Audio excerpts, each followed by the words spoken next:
I was 14 years old. First time I ever did any drug.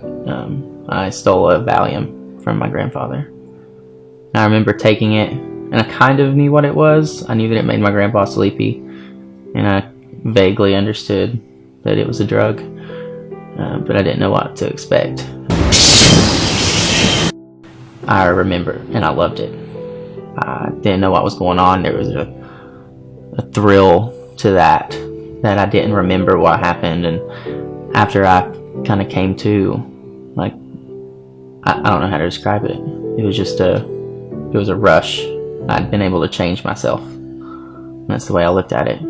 I started at 15 years old. I started smoking weed, and it was available, and sure, I'll try it. And that was not slow. That was, tried it one day, and then next day I bought it for the first time, and never stopped. It wasn't until about 16 or 17. Ironically, I didn't like drinking. Whenever I was about 16 and 17, experimenting with alcohol, I wasn't a big fan. I'd much rather just smoke weed or take pills, and it's funny how things flip-flop. They definitely did. And by the time I was 18, I was moved out, graduated high school. I missed like 70 days my senior year and still graduated in the top 10%, just because I get away with things. You know, I lie, I manipulate, I smile, I look young, and I get away with murder. It's awful. Graduated high school with scholarships and my dreams, you know, had all been school focused, school based, and I go from that to the guy whose dream is to do all the drugs.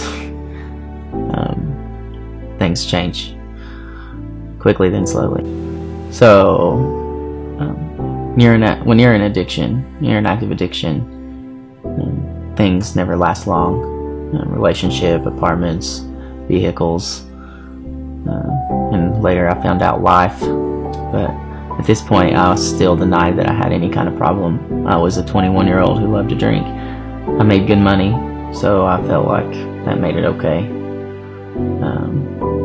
So fast forward a few months later, and I get my second DUI.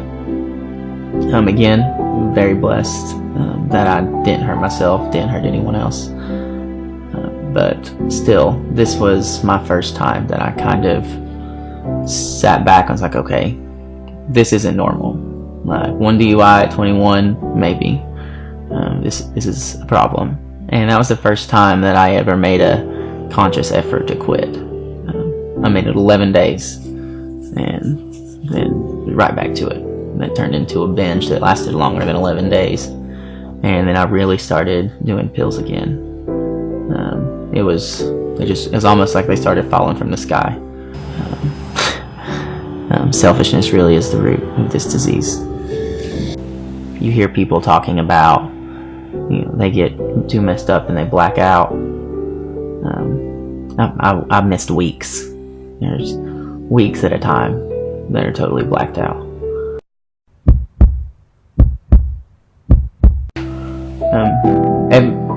I had no power. I was absolutely powerless over drugs, alcohol.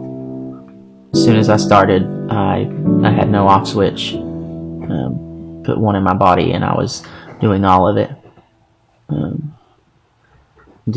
I couldn't stop it. Then I turned into a monster. Just more and more, and no matter what I had to do to get more, I would do it. No matter who it hurt or who got in my way, I got them. I never had the courage to admit to myself that I was trying to kill myself until the very end, but I knew that's what I was doing. And just whenever I wasn't giving myself any time to sober up at all, and just kept going and stopped counting the amount of pills that I poured out of the bottle to put in my mouth. I just took a handful and go, taking bottles. I knew it was coming soon. Even at first, I didn't believe that it was possible. You know, nobody used like me. Nobody drank like me. I was smarter than these people. I'd gotten away with everything. The only people that had ever caught me with anything was the cops on a DUI, or 3. And that was my only problem in life. And I just had no faith in it. But I had tried everything else. So whether I had faith in it or not, there was nothing else to do. So I took some suggestions. I started going through the motions, but this time really going through them. You know, I kept telling myself, kept telling others, I don't know how this is going to work, but I'm just going to try. I'm going to try. And it did. I am 108 days sober today. I've never felt better in my life. I am part of a great organization that helps provide living places, sober living houses for people in recovery.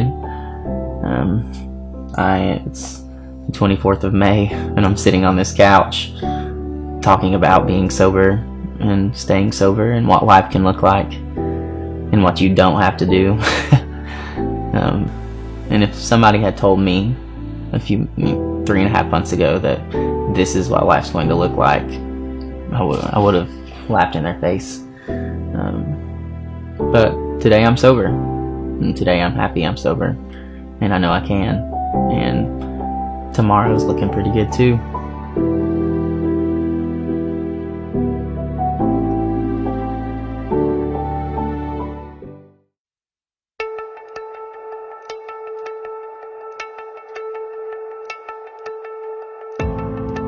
Well, I'm still here. It was an interesting few days. Thought I had it figured out. Found out really quickly that I didn't. Coming to find out that I'll never have it all figured out. But I made it through it. I'm still standing here today. And I haven't had a drink. And that by itself is a miracle. I had to start over. I had to move places. I had to humble myself in ways that I didn't think I would ever be able to. And I'm just thankful that I got the chance to try again, because I know a lot of people don't.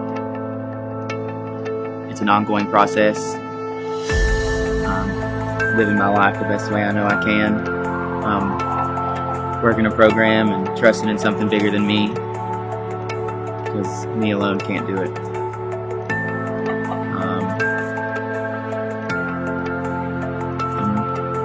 Blessed and terrified, but there's hope. There's a lot of hope out there. There are people that are willing to help, and there are ways to do it as long as you want it. Willingness, honesty with yourself, a little bit of open-mindedness to try something new. You can beat it. Sure, you're not going to be perfect. Not everybody is. There are no perfect people. There are no perfect circumstances. It's a whole lot better than it was. I promise that much. And it's only going to keep getting better every day.